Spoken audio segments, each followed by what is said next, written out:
Hello and welcome students, আশা করি তোমরা সকলেই খুব ভালো আছো। জ্ঞানজ্যোতি কোচিং সেন্টার পক্ষ থেকে তোমাদের সবাইকে আরো একবার স্বাগত। তো আমি মীরা ম্যাম, আমি আজকে তোমাদের বাংলা বিষয় থেকে তোমাদের সেমিস্টার থেকে আবার একটি নতুন টপিক নিয়ে চলে এসেছি। আজকে আমি যেটি নিয়ে আলোচনা করব সেটা দেখো আমি বোর্ডেই তুলে ধরে দিয়েছি। দল বা অক্ষর যে রয়েছে সেটার প্রকারভেদ নিয়ে কিন্তু আলোচনা করব, মানে দল বা অক্ষর কয় প্রকার এবং কি কি তার সংজ্ঞা এবং উদাহরণ সহ আমি আলোচনা করব এবং বুঝিয়ে দেবো, ঠিক আছে? তো আলোচনাটি শুরু করার পূর্বে তোমাদের ছোট্ট করে একটা ইনফরমেশন দিয়ে দিই। দেখো বোর্ডের কর্নারে তোমরা দুটো নাম্বার দেখতে পাচ্ছ, এটা হচ্ছে আমাদের জ্ঞানজ্যোতি কোচিং সেন্টারে অফিসিয়াল হেল্পলাইন নাম্বার। এখানে তোমাদের অনলাইনে ক্লাস করানো হয়, তার সঙ্গে তোমাদের নোটস দেওয়া হয়। তো তোমরা যারা আমাদের সঙ্গে অনলাইন ক্লাসে যুক্ত হতে চাচ্ছ কিংবা আমাদের থেকে নোটস পেতে চাচ্ছ, তারা উপরোক্ত নাম্বার দুটোর সঙ্গে যোগাযোগ করে কিন্তু আমাদের সঙ্গে যুক্ত হয়ে যেতে পারবে, ঠিক আছে? তাহলে আলোচনাটি আমি শুরু করছি। দেখো প্রথমেই বলেছি আজকে দল বা অক্ষর কয় প্রকার এবং কি কি এটা নিয়ে বিস্তারিতভাবে আমি আলোচনা করব। এর আগে কিন্তু দল বা অক্ষর কাকে বলে সংজ্ঞা সহ এবং উদাহরণ সহ কিন্তু আমি বিস্তারিতভাবে আলোচনা করেছি। সেটা যদি না দেখে থাকো অবশ্যই দেখে নেবে। আজকে সেই দল বা অক্ষরের প্রকারভেদ, মানে এই দল বা অক্ষরকে কটি ভাগে বিভক্ত করা হয়েছে এবং কি কি সেটা নিয়ে আলোচনা করব। দেখো দল বা অক্ষর যদি আমরা দেখি, দল বা অক্ষরকে দুটি ভাগে বিভক্ত করা হয়েছে। দল বা অক্ষর রয়েছে দু প্রকার। দেখো প্রথমে আমি লিখেছি দল বা অক্ষর দু প্রকার, একটা হচ্ছে মুক্ত দল, আরেকটা হচ্ছে রুদ্ধ দল, ঠিক আছে? দেখো মুক্ত মানে আমি যদি বোঝাতে যাই, এখানে দেখো এক একটা সংজ্ঞা আমি লিখে দিয়েছি, উদাহরণ লিখিনি। উদাহরণটা আমি মুখে বলবো, তোমরা একটু লিখে নেবে, ঠিক আছে? দেখো মুক্ত দল আর রুদ্ধ দল, দলকে দুটি ভাগে বিভক্ত করা হয়, মুক্ত আর রুদ্ধ। দেখো আমি যদি তোমাদেরকে একটু ভালো করে বোঝাতে যাই বা খালি মনে রাখার জন্য, কনসেপ্টটা ক্লিয়ার করার জন্য যদি আমি বলি, মুক্ত মুক্ত মানে আমরা বুঝতে পারছি ছাড়া। মুক্ত মানে কি? স্বাধীন, যেটা ছাড়া ছাড়া থাকবে সেটাকে বলা হয় মুক্ত। দেখো এক কথা যদি আমি বলি অ আ ক, ক চলছে না, অ আ মানে স্বরবর্ণের মধ্যে যা যা রয়েছে ই উ, ঠিক আছে? এই যেগুলো দেখবে, এগুলো আমরা যখন উচ্চারণ করি সেগুলো কি হয়? ছাড়া পড়ে যাচ্ছে, মুক্ত হয়ে যাচ্ছে কথাটা, ঠিক আছে? মানে সুরটা কি হচ্ছে?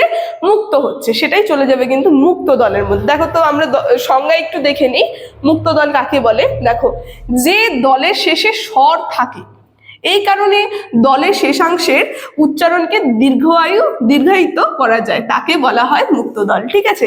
এই যে আমি প্রথমেই বললাম যে এই দলগুলো কি থাকবে, আমরা যখন উচ্চারণ করব সেগুলো স্বরগুলো কি হবে?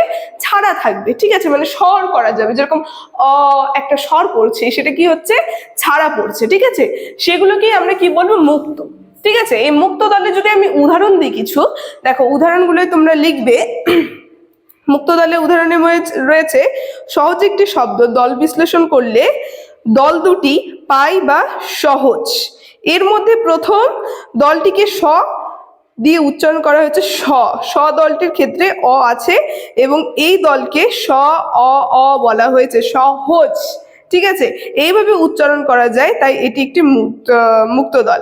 তো মুক্ত দলের মাথায় এরকম একটা চিহ্ন দিয়ে দেখানো হয়, ঠিক আছে? মুক্ত দল যদি আমরা দেখি, মুক্ত দলের মাথার মধ্যে এরকম কিন্তু একটা চিহ্ন থাকবে, ঠিক আছে? মানে অ, ঠিক আছে, আ, এগুলো হচ্ছে মুক্ত দলের উদাহরণ। উদাহরণের মধ্যে তোমরা লিখবে যেমন অ আ ই, যা যা পড়ছে আর কি স্বরধ্বনির মধ্যে যে শব্দগুলো, সেগুলো কিন্তু মুক্ত দলের মধ্যে পড়ে যায়, ঠিক আছে? দেখো এখন চলে আসে আমরা রুদ্ধ দলের মধ্যে। রুদ্ধ দল কাকে বলে, ঠিক আছে? দেখো এইটাও আমি যদি তোমাদেরকে এক লাইনে বোঝাতে যাই, রুদ্ধ রুদ্ধ মানে আমরা কি বুঝতে পারছি? সেই জিনিসটাকে আটকে রাখা হচ্ছে, ঠিক আছে? বন্দি করে রাখা হচ্ছে। যেমন ক, দেখবে এটা কিন্তু স্বরটা কি হচ্ছে? আমাদের ভিতর দিকে কিন্তু নিয়ে যাচ্ছে, মানে আটকে দিচ্ছে আমাদের স্বরটাকে। যেরকম অ বলেছে সেটা ছাড়া, কিন্তু আমরা যখন ক বলছি সেটা কিন্তু ভিতরে কি হচ্ছে? স্বরটাকে আটকে দিচ্ছে, সেটা কিন্তু অনেকক্ষণ ধরে আমরা সেই স্বরটাকে টানতে পারছি না বাইরে, ঠিক আছে? তো এটাই চলে যাচ্ছে রুদ্ধ দলের মধ্যে। দেখো যেমন এখানে আমি সংজ্ঞা দিয়ে দিয়েছি যে দলের শেষে সাধারণত ব্যঞ্জন ধ্বনি থাকে। আমরা দলের শেষে কি দেখবো? ব্যঞ্জন ধ্বনি থাকবে, যেরকম ক খ গ ঘ, এগুলো কি হয়? ব্যঞ্জন ধ্বনি, ঠিক আছে? এগুলো কিন্তু রুদ্ধ দলের মধ্যে পড়ে। তো এবং যার উচ্চারণকে দীর্ঘায়িত করা যায় না, এই যে যেগুলো আমরা উচ্চারণ করব সেগুলো কিন্তু দীর্ঘভাবে উচ্চারণ করতে পারবো না, যেমন ক খ গ, এগুলো কিন্তু থেমে যাচ্ছে, আমরা কিন্তু অনেকক্ষণ উচ্চারণ করতে পারছি না।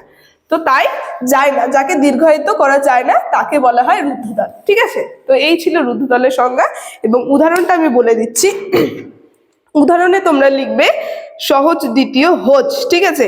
ওই যে প্রথমে যে সহজ উদাহরণটা আমি দিয়েছিলাম, এই যে এখানে যে সহজ রয়েছে সহজ, ঠিক আছে, এই যে ঠিক আছে, এখানে ছিল, ঠিক আছে, এটা ছিল রুদ্ধ দলের উদাহরণ। এই যে হোজটা এই দুটাই কিন্তু দেখবে কিসের মধ্যে পড়ছে, দুটাই কিন্তু ব্যঞ্জন ধ্বনির মধ্যে পড়ছে। তো এগুলো হচ্ছে রুদ্ধ দলের উদাহরণ। রুদ্ধ দলের মধ্যে তোমরা উদাহরণে লিখবে ক, খ, গ, ঘ, ঠিক আছে। মুক্ত দলের উদাহরণটা তোমরা দেবে অ, আ, এবং রুদ্ধ দলের উদাহরণটা দেবে তোমরা ক, খ, গ, ঘ, যা যা রয়েছে ব্যঞ্জন ধ্বনির মধ্যে সেগুলো কিন্তু রুদ্ধ দলের মধ্যে পড়ে, ঠিক আছে। তো আজকে এই যে দল বা অক্ষর কয় প্রকার এবং কি কি, মুক্ত দল, রুদ্ধ দল নিয়ে আলোচনা আমার এতটুকুনি ছিল। আলোচনাটা আমি এখানেই শেষ করছি। ভিডিওটি যদি ভালো লেগে থাকে অবশ্যই like, comment, share and subscribe করে দেবে। Thank you.